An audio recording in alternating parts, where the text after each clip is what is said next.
Un acteur connu pour sa carrure musclée et ses cascades spectaculaires dans la série à succès Reacher sur Amazon Prime aurait affronté l'un de ses voisins lors d'une véritable altercation physique. Mais il y a bien plus dans cette histoire que cette simple vidéo virale que vous avez peut-être vue. Il se relève de son vélo et ensuite il frappe la personne à terre. Une telle situation me fait sans doute paraître sous un mauvais jour, mais c'est de la légitime défense. Y compris ce qui s'est apparemment passé du point de vue d'Alan Richson. Je les ai déjà appelés parce que tu vas conduire dans le quartier comme un fou. Oui, vous avez peut-être vu des bribes de cette histoire. Nous en avons bien plus. Bienvenue dans Sidebar, présenté par Law & Crime. Je suis Jesse Weber. Alan Richson est sans doute l'un des acteurs les plus impressionnants physiquement à Hollywood actuellement. Je l'affirme sans hésiter. Vous l'avez vu? Âgé de 43 ans, il est surtout connu comme la vedette de la série Reacher. Il mesure 1,90 m, pèse plus de 90 kg. La plupart, c'est du muscle pur. Donc je dois dire que c'était assez choquant de voir cette vidéo où il semble attaquer un de ses voisins à Brentwood, Tennessee, cette zone aisée en dehors de Nashville. C'était l'accusation initiale, c'était ce qu'on croyait au départ. Mais ensuite, il y avait beaucoup plus dans cette histoire, d'accord? Beaucoup plus de vidéos qui ont aidé à raconter cette histoire. Parce que maintenant, nous avons de nouvelles images de caméra corporelle et une vidéo provenant de la caméra de Richson, fixée sur sa poitrine, qui montre apparemment ce qui a pu se passer avant et après cette confrontation devenue virale. Vous allez désormais avoir une vue complète de ce qui s'est passé. Nous évoquerons l'origine de ces images, mais voici un extrait. C'est un menteur. Je l'ai percuté à vélo. L'insulte était provoquée, peu importe. Il était évidemment l'agresseur ici, à mon avis. D'accord, commençons par la vidéo du témoin du 22 mars. Tu sais de quoi il s'agit? Elle a vite circulé sur Internet et tout le monde en parlait. C'est devenu viral. À cause des règles YouTube, je dois être clair. Nous ne pouvons pas vous montrer les premières secondes de la vidéo du témoin où Richson frappe apparemment Ronnie Taylor à plusieurs reprises alors qu'il est au sol. C'était l'accusation. Mais la caméra zoome ensuite sur Richson alors qu'il semble s'éloigner, ramasse sa moto verte, la pousse sur l'herbe, puis tombe. Maintenant, bien qu'il n'y ait pas de son, on peut voir Taylor crier et agiter les bras avant qu'il ne s'avance vers l'allée d'une grande maison et que Richson s'en aille en moto. Richson est suivi par 2 de ses 3 enfants qui sont sur leur propre vélo. Taylor a accordé une interview à TMZ après la diffusion de sa vidéo de la confrontation. La vidéo est devenue virale, montrant ce qui semblait être un gonflement et des éraflures rouges sur son visage. Mais Richson a laissé entendre qu'il y avait plus dans cette histoire. Il a publié une citation attribuée à Napoléon sur son Instagram disant « Ne jamais interrompre son ennemi quand il est en train de faire une erreur ». Nous avons donc demandé plus de vidéos à la police de Brentwood pour voir ce qui s'était passé ici sous d'autres angles. Voilà ce que nous avons obtenu. Je vais vous l'expliquer maintenant. Nous avons aussi un rapport d'incident du service de police de Brentwood qui décrit ce que plusieurs agents ont constaté en arrivant dans ce quartier. Vous découvrez davantage les étapes de cette enquête. Et nous avons appris au cours de nos recherches que Richson et Taylor, leurs maisons sont à moins d'1 mile l'une de l'autre dans le même quartier. Et il semble que Richson était sorti faire une balade le week-end avec ses enfants. Maintenant, l'un des agents a parlé avec un témoin qui a dit qu'il conduisait. Quand il a, je cite, « vu un homme en chemise bleue, plus tard identifié comme Ronnie Taylor, s'approcher de l'homme à vélo, plus tard identifié comme Alan Richson, au milieu de la rue, et ils se criaient dessus. » Le témoin a ensuite déclaré qu'ils ont tous les deux commencé à se frapper mutuellement, puis se sont arrêtés. Ensuite, l'homme à moto est parti. Le rapport d'incident continue. J'ai également pu examiner les images vidéo de la caméra du voisin, avec qui le sergent Thigpen s'est aussi entretenu. Cette vidéo montrait Monsieur Taylor s'approchant du milieu de la rue, Monsieur Richson tombant de sa moto, puis se relevant et repoussant Monsieur Taylor vers sa résidence. Ensuite, alors que Monsieur Taylor tombe en arrière, on voit Monsieur Richson s'avancer régulièrement vers Monsieur Taylor. Mais la vidéo ne permet pas de voir ce qui se passe ensuite. C'est important parce que, dans toute analyse de légitime défense, il faut se demander qui est l'agresseur initial, n'est-ce pas? Qui a commencé l'altercation physique? Qui a présenté la première menace? On pourrait dire que, lorsque vous regardez la vidéo, du moins selon la caractérisation des forces de l'ordre, il semble que ce soit Taylor qui ait commencé. Il serait allé au milieu de la rue pour arrêter Richson, qui conduisait une moto, un acte extrêmement dangereux, n'est-ce pas? Ou un acte présumé. Voici la loi du Tennessee à ce sujet. Il est dit, je cite, une personne qui ne se livre pas à une conduite qui constituerait un crime ou un délit de classe A. Et d'ailleurs, Je suis sûr que si cela allait jamais devant un tribunal, Taylor avancerait l'argument que, vous savez, regardez, Richson roulait à toute vitesse dans tous les sens, n'est-ce pas? Et peut-être qu'il enfreignait la loi. Mais je pense que ce serait un peu tiré par les cheveux. Quoi qu'il en soit, une personne qui ne se livre pas à une conduite qui constituerait un crime ou un délit de classe A et qui se trouve dans un endroit où elle a le droit d'être. Encore une fois, l'argument est que Rickson et ses enfants circulent simplement sur une voie publique, ce qui est leur droit. Donc cette personne, là où elle a légalement le droit d'être, elle n'enfreint pas la loi.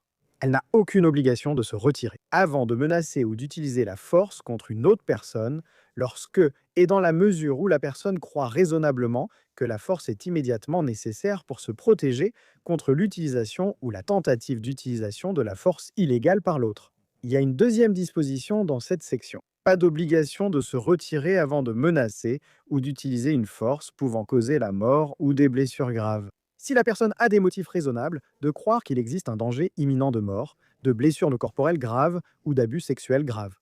Cette dernière partie ne s'applique pas. Le danger est réel ou honnêtement considéré comme réel au moment des faits. La croyance en ce danger repose sur des motifs raisonnables. Mais qu'est-ce qu'il est vraiment dans ces circonstances, hein? L'argument serait que Richson conduit avec ses enfants. Un inconnu, ce type, se met au milieu de la rue, arrête la moto. C'est très dangereux. Est-ce qu'il se présente comme un danger pour Richson et ses enfants? Et il y a une allégation selon laquelle Taylor a poussé Richson qu'il a commencé cela. D'accord, donc vous gardez tout cela à l'esprit. Nous continuons. Je veux revenir à la vidéo. Voici ce que Taylor a dit à certains des premiers agents arrivés sur les lieux. Et d'après ses propos, il semble qu'il ne savait même pas contre qui il était apparemment en train de se confronter. Il avait une Kawasaki verte, il faisait vrombir le moteur, blablabla. Et j'étais là, mec, arrête. Ouais, c'est juste que il y a des gamins qui traînent ici toute la journée. Pas besoin de rouler à 60 ou 80 km/h, ni de faire des doigts d'honneur. J'ai dit, peu importe. Voilà. Alors j'ai sorti ma moto cet après-midi pour la nettoyer. Et il traverse le quartier, plein gaz avec deux gamins sur, je crois, des vélos électriques. Il monte la côte puis redescend. Je sors et je m'arrête, je lui dis, hé mec, tu dois arrêter ça. Tu dois arrêter ça dans ces quartiers. Alors il freine brusquement parce que j'essayais de l'arrêter. Il tombe de son vélo, il se relève et il commence à faire des signes. Tu peux voir ça. Ouais. Il commence à me faire des signes. Il a besoin de soins médicaux. Alors je me dis, il remonte sur son vélo et je me dis, il commence à être sous pression. Genre, je le repousse.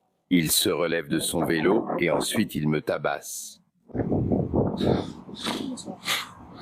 Oh mon Dieu, j'ai tout vu en attendant. Je n'ai pas riposté. Mais il a dit, oh j'y vais. J'ai dit, elle a juste arrêté de traîner ici comme il faut. Ce gamin est tout perturbé. Donc tu peux voir. Ouais, je vois, c'est pour ça. Je suis par terre. Tu attends ici. Je suis ici avec la victime. Je ne faisais qu'essayer de récupérer mon vélo. Tu veux que je prenne la relève? Tu sais qui c'est? Je ne sais pas. Tu as donné des coups? Pardon? Tu as eu la plaque de la verte? Non, non, non. C'était une Kawasaki verte avec un grand costaud dessus. Ouais, Il était genre... un gars énorme. Et je l'ai repoussé, puis il est tombé parce qu'il a perdu l'équilibre. Qu'est-ce qu'il portait? Je pense qu'il était habillé normalement. Tu crois? Ouais, tu vois. Je vais sûrement partir à vélo. Désolée, tu veux que je me réveille? C'est ça. Ah bien, je sais qu'il a dit qu'il n'en voulait pas, mais il a une assez grosse éraflure sur la tête et ça enfle pas mal. Si j'étais allongé par terre... On s'en occuperait.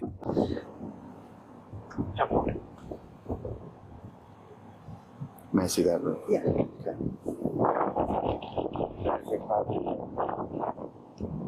Bien.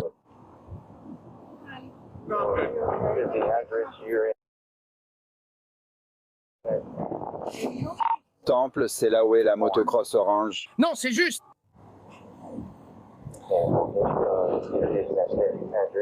C'est juste que j'en ai tellement marre des gens qui traversent le quartier en moto. Il est fou. C'est ça?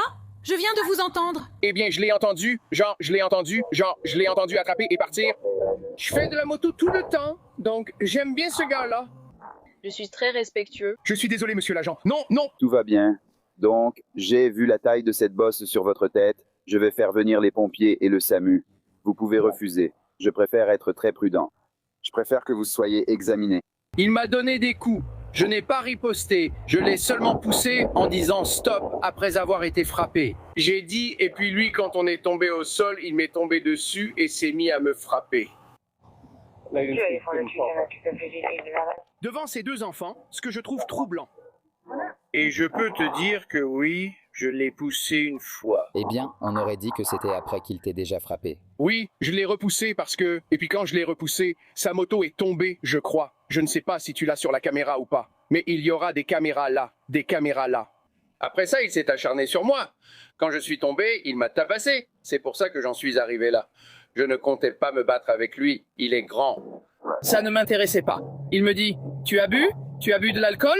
J'ai dit « Oui, j'ai bu un verre en regardant le foot aujourd'hui chez moi. » Et je sors mon vélo et tu peux voir que je le sortais pour le nettoyer. Il arrive au coin de la rue, tu vois ? C'est juste inutile. Et tu vas t'amuser sur ton vélo, mais ne roule pas inutilement vite, surtout avec deux enfants avec toi et deux enfants avec lui. Donc, devant les deux enfants, il m'a littéralement tabassé. Et je n'ai pas riposté. D'accord. Mais il m'a vraiment tabassé. Et je veux absolument porter plainte, c'est sûr. D'accord. Très bien. Je ne le ferai pas d'habitude, mais il est revenu une fois, puis une deuxième. Je ne pense pas que ce soit inutile.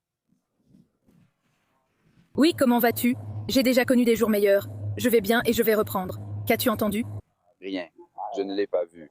Je sais qu'il est là-haut, mais la voisine d'en face, à la quincaillerie, était à la fenêtre. Elle a filmé. Je viens juste de recevoir l'email qu'elle m'a envoyé, donc j'ai la vidéo. Et puis le voisin ici est aussi sorti. Ils ont une caméra Ring et une autre sur le côté de la maison qui a peut-être tout filmé. J'espère qu'on pourra obtenir quelque chose. C'est un papa? Oh. Oui. Un grand gars. Alors un sergent arrive sur les lieux et comprend qu'il s'agissait probablement d'Alan Ritson impliqué dans cette altercation. Le sergent réussit à l'appeler en premier. Écoutez bien. Allô? Allô, c'est bien Alan? Oui, c'est moi. Salut Alan, ici le sergent Townsend du département de police de Brentwood. Salut? Je suis un peu plus bas dans ta rue. Je comprends qu'il y a eu une altercation de l'autre côté du quartier. J'aimerais que tu sortes pour venir me parler. Oui. Il y en a eu une. Peux-tu sortir et m'en parler? Oui, je suis le seul à m'occuper de mes enfants en ce moment. J'ai 3 enfants à l'intérieur. Donc si vous êtes assez proche, je peux sortir. D'accord, oui. Je vais juste te retrouver sur ton Porsche. Oui, c'est bon. D'accord, parfait, merci. Salut Alan. Salut Andrew. Salut, ça va? Et toi? Je vais bien, j'essaye de joindre mon avocat. Ah, c'est bon.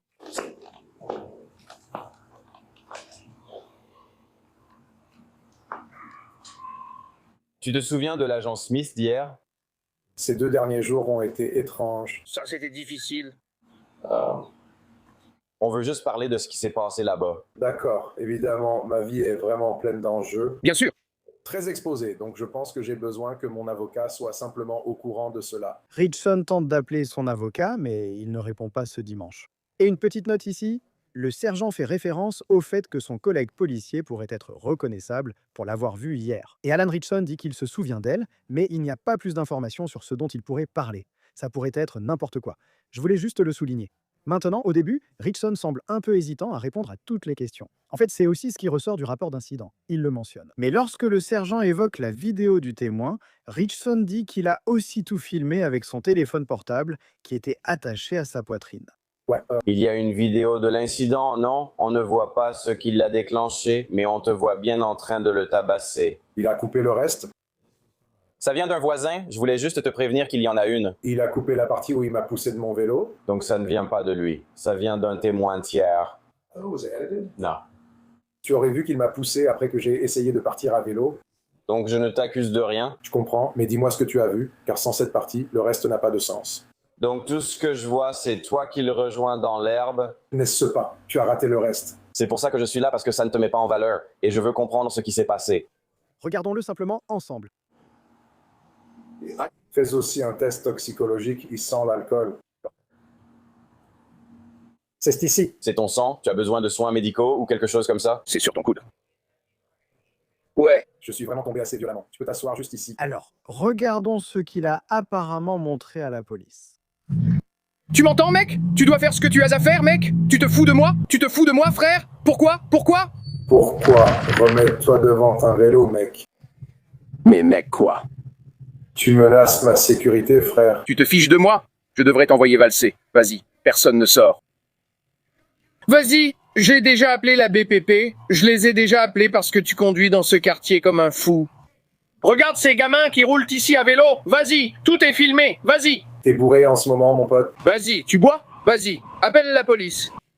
T'es complètement fou. Mec, appelle la police. Tu vas te faire assommer, mon pote. Vas-y, ne t'évanouis pas. Vas-y, j'ai appelé la police. Incroyable, mec, j'ai appelé la police. Ils m'ont dit, pourquoi tu roules comme un fou? J'aurais dû t'écraser. Mec, tu l'as fait? Tu l'as fait? Je veux dire, chez moi, tu prends mon vélo, tu conduis comme un fou. Appelle la police.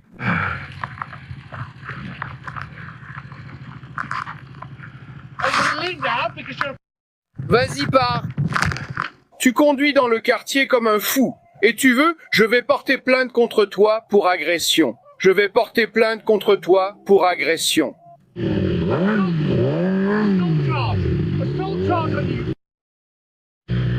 Tu es l'un des gamins? Tu ne l'es pas.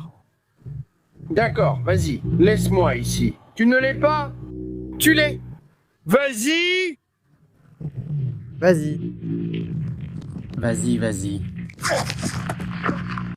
T'es complètement fou. Reste à terre. D'accord, je reste à terre. Reste immobile. Stupide! Vas-y. Jésus-Christ. Je ne peux pas attendre. Vas-y, Caviar. Allons-y.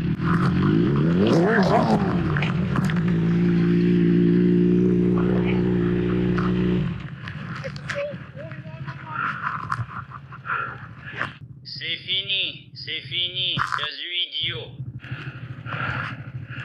Parle. Tout est filmé. Vous m'agressez, tout est filmé.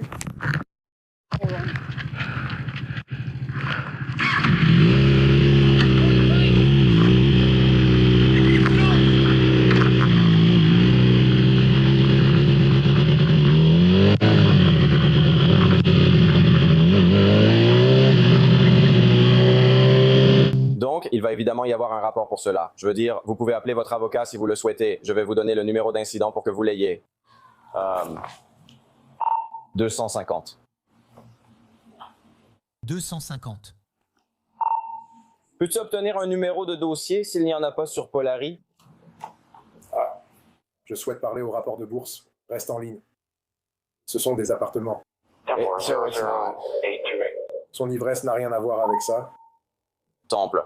On ne fait pas de rapport toxicologique pour les témoignages du public, n'est-ce pas? Il est examiné médicalement car il a des blessures. Tout sera documenté. Si un délit a eu lieu, cela s'est produit en mon absence. Les deux parties sont séparées. On va juste faire un rapport et laisser l'enquête avancer. Je pense que c'est ça. Dans une telle situation, après ce qui s'est passé plus tôt, Temple. Cette situation me fait sûrement mal paraître, mais c'est de la légitime défense. Il raconte n'importe quoi, c'est un menteur. Il dit que je l'ai frappé à vélo et m'a traité de provocateur. Qui est clairement l'agresseur ici, à mon avis? Qu'est-ce que je fais? Je reste assis à attendre. Ou est-ce que je dois déposer quelque chose avec mon avocat ou quoi? Qu'est-ce que je dois faire pour me protéger ici? Alors, je veux dire, c'est clairement l'agresseur. Vous avez la vidéo juste là. Donc, envoyez-nous ça. Nous l'ajouterons au registre des preuves avec toutes les autres informations des témoins. Quelqu'un observe ce qu'ils ont et l'ajoute. Oui, cela va dans notre... Oui, nos enquêteurs verront tout ça et prendront les décisions. C'est notre travail. On vient ici et on prend le rapport. Et encore une fois, il n'est pas nécessaire de procéder à une arrestation tout de suite, même s'il doit y en avoir une, parce que vous êtes tous séparés. Donc, je dois recueillir toutes les preuves de tout le monde, obtenir toutes les déclarations des témoins et ce genre de choses avec mes collègues. Et c'est ce qu'on fait en ce moment. C'est pour ça que je voulais venir vous parler. Parce que vous avez votre version de l'histoire, n'est-ce pas? Bien sûr. Même s'il a été celui qui a appelé la police, j'ai l'impression que c'est lui l'agresseur. Il n'y avait aucune légitime défense. Évidemment, il a mis les mains sur moi et m'a poussé de mon vélo. Je devais m'assurer que mes enfants et moi étions en sécurité. Il devrait craindre d'être arrêté. Mais comment faire pour que cela soit pris en compte? Vont-ils alors penser que c'est lui qui devrait être arrêté? Nous allons nous appuyer sur toutes les preuves disponibles, y compris l'autre vidéo, cohérente avec les faits et les déclarations des témoins de la scène. Et c'est ce que nous prenons en compte, n'est-ce pas? Et puis ces blessures, évidemment. Et il y a un peu de sang sur votre coude. Est-ce que vous avez des coupures ou quelque chose comme ça? Oui, je suis vraiment tombé violemment. Je me suis vraiment fait très mal au pouce. Très bien. Je peux aller chercher mon appareil photo pour prendre une photo? D'accord, donc maintenant, tu as cette vidéo. Mais aussi, le sergent documente les blessures apparentes de Richson. Je cite, une abrasion sur son coude droit qui a saigné au point de traverser sa chemise. L'acteur a déclaré avoir 2 pouces foulés, mais ne pas avoir besoin de soins médicaux. Il mentionne aussi des dégâts sur son vélo, sans vouloir qu'ils soient documentés alors. La seule personne qui mettait quelqu'un en danger ici, c'était ce type. Le seul agresseur, c'était ce type. Le quartier n'est devenu dangereux que lorsqu'il a commencé à être agressif, à sauter devant les vélos et à faire tomber les gens de leurs vélos. Franchement, je me sens en insécurité avec lui ici en ce moment. Je me sens en insécurité quand mes enfants sortent. Pourquoi n'est-il pas arrêté? Comme je l'ai dit, ce qui vous concerne s'applique aussi à lui. C'est un délit mineur commis hors de notre présence. Vous êtes séparés, nous menons l'enquête et tout sera examiné. C'est très bien, c'est très bien. Je vais juste aller transférer tout ça si vous pouvez rester avec lui. Que se passe-t-il? L'incident a bien été examiné par une équipe d'enquête. Et selon le rapport d'incident, un lieutenant a fait un suivi avec Alan Richson et Ronnie Taylor 2 jours plus tard. Citation. Le 24 mars 2026, le lieutenant Breedlove a interrogé Richson et a photographié des dommages mineurs sur sa moto. Le souvenir de Richson concernant l'incident du 22 mars était cohérent avec sa déclaration écrite initiale et la vidéo de sa caméra corporelle personnelle. Richson a maintenu qu'il avait agi en légitime défense, a déclaré qu'il ne souhaitait pas poursuivre Taylor pour avoir causé l'accident de moto, pour ses propres blessures dues à l'accident, ni pour les dommages subis par sa moto. Le 24 mars 2026, le lieutenant Breedlove a consulté le procureur adjoint Sean Dudy et l'assistante du procureur Lindsay Morland. Tous deux ont convenu que Richson avait agi en légitime défense et que Taylor pouvait être tenu pénalement responsable d'avoir causé l'accident de Richson. Après discussion avec le procureur, le lieutenant Breedlove a reparlé à Richson, qui a confirmé ne pas vouloir poursuivre ni participer comme victime ou témoin à une procédure pénale. Le lieutenant Breedlove a informé Richson que l'enquête serait close sans poursuite. Le 24 mars 2026, le lieutenant Breedlove s'est entretenu avec Taylor au sujet de l'incident. Taylor a exprimé des regrets et a admis avoir commis des erreurs le 22 mars. Il a dit vouloir que la couverture médiatique cesse pour retrouver sa vie privée. Le lieutenant Breedlove a informé Taylor que l'enquête serait classée sans suite sur la base des rapports, déclarations écrites, vidéos de témoins, photos des blessures sur les lieux et de l'ensemble des circonstances. Cette enquête est classée à titre exceptionnel en raison du refus de Richson de participer aux poursuites. D'accord, ce n'est pas surprenant. D'accord, un grand acteur veut apparemment tourner la page. La vidéo qui sort semble montrer sa version des faits. Que doit-il faire de plus ici, n'est-ce pas? D'un point de vue relations publiques, il peut penser que les vidéos qui sortent soutiennent sa version. Il n'a pas besoin d'aller devant la justice. Il n'a pas besoin que cela soit poursuivi. Et comme vous pouvez le voir, il y a plusieurs éléments qui soutiennent cette affirmation de légitime défense. Sa revendication de légitime défense et le fait de ne pas être l'agresseur initial, puisque Taylor a été accusé de s'être jeté devant lui. Et Taylor semble admettre qu'il a commis des erreurs. Et Alan Richson ne voulait probablement pas que cela aille en procès, que cela prenne de l'ampleur, que ce soit médiatisé et qu'il soit soumis à un contre-interrogatoire sur ses actions. Et si vous n'avez pas de témoin clé coopératif, une victime présumée coopérative ici, cela va être difficile pour les procureurs. Ils ne veulent vraiment pas aller de l'avant. Donc on peut mettre cela sur le compte d'un incident très malheureux. Dieu merci, il semble que tout le monde aille à peu près bien et puisse passer à autre chose. Je ne crois pas, d'après ce que nous venons d'entendre des forces de l'ordre et l'état actuel des choses, que Ronnie Taylor va engager une quelconque poursuite contre Alan Richson. Cela semble peu probable. Et je dirais simplement, écoutez, à titre personnel, c'est juste triste que cela soit arrivé. Je suis triste que cela se soit produit devant des enfants. Les autorités affirment que Richson était dans son droit. Et je vais vous dire, d'un point de vue juridique, cela ne montre-t-il pas l'importance d'avoir toutes les vidéos dans toute enquête? Pour aller au fond de ce qui s'est apparemment passé, surtout dans une affaire de légitime défense, où le temps compte, où les détails comptent, sans vidéo, si c'était juste la parole de Taylor contre celle d'Alan Richson, la situation serait bien plus compliquée et l'affaire différente. Maintenant, dans les jours qui ont suivi tout cela et les jours après cette altercation, Alan Rickson a publié une vidéo sur Instagram pour célébrer la fin de la production de la dernière saison de Reacher en disant « Heureux d'être de retour en studio après une semaine aussi folle. J'en ai terminé avec la post-production de Reacher, saison 4. C'est sans aucun doute la saison la plus captivante jusqu'à présent. Je pense que nous avons trouvé notre rythme en donnant le meilleur de nous-mêmes, pour ainsi dire. Voilà tout le monde, et c'est tout ce que nous avons pour vous pour l'instant, ici sur Sidebar. Merci beaucoup à tous de nous avoir rejoints. Abonnez-vous sur YouTube, Apple Podcasts, Spotify ou partout où vous écoutez vos podcasts. Retrouvez-nous aussi sur Peacock de NBC. Suivez-moi sur X, Instagram et mon émission Jesse Weber Live sur News Nation du lundi au vendredi à 23h, heure de l'Est. À la prochaine à tous.